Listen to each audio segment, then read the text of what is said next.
तर मी ॲडव्होकेट राणी सोनवणे. आपण आता तिकीटं जे घेतो नोटरीची ती अशी असतात ना, ती तिकीटं घेतल्यावर तुम्ही साईडचे ते सगळे कडा काढून जर तुम्ही अशा पद्धतीने पूर्ण असं उभे असे कट करून जे की आता हे वृंदा करते पूर्ण असं असे करायचे कट. मग त्याचे 5-5 होतात असे 5-5.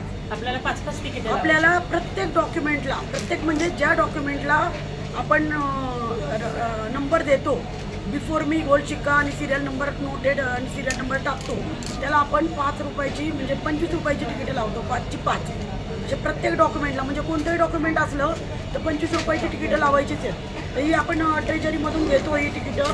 ही तिकीटं असे व्यवस्थित असे पाऊचमध्ये असे ठेवायची.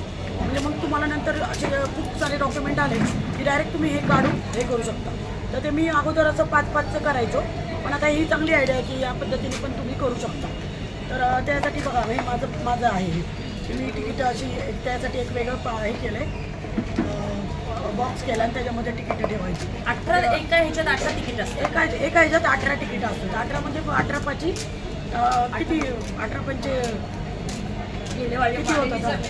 तर 18 तिकीटं एका तुमच्या सीटमध्ये असतात. आणि तिकीटं ही अशी चेंगटसारखी कमी नाही घ्यायची, भरपूर घ्यायचे.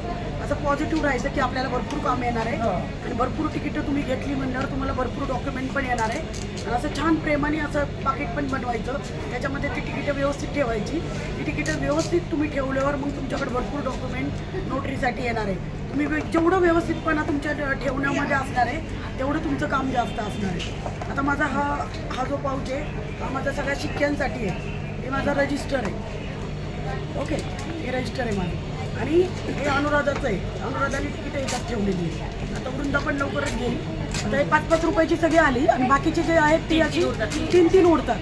मग हे 3 उडल्यावर ह्या 3 मधले हे 2 करायचं कट असे करायचं. तर त्यासाठी हा व्हिडिओ होता. छोटासा होता, काही लोकांना माहीत असेल पण काही नवीन आहे त्यांना ते मला विचारतात म्हणून मी हा व्हिडिओ केला. काय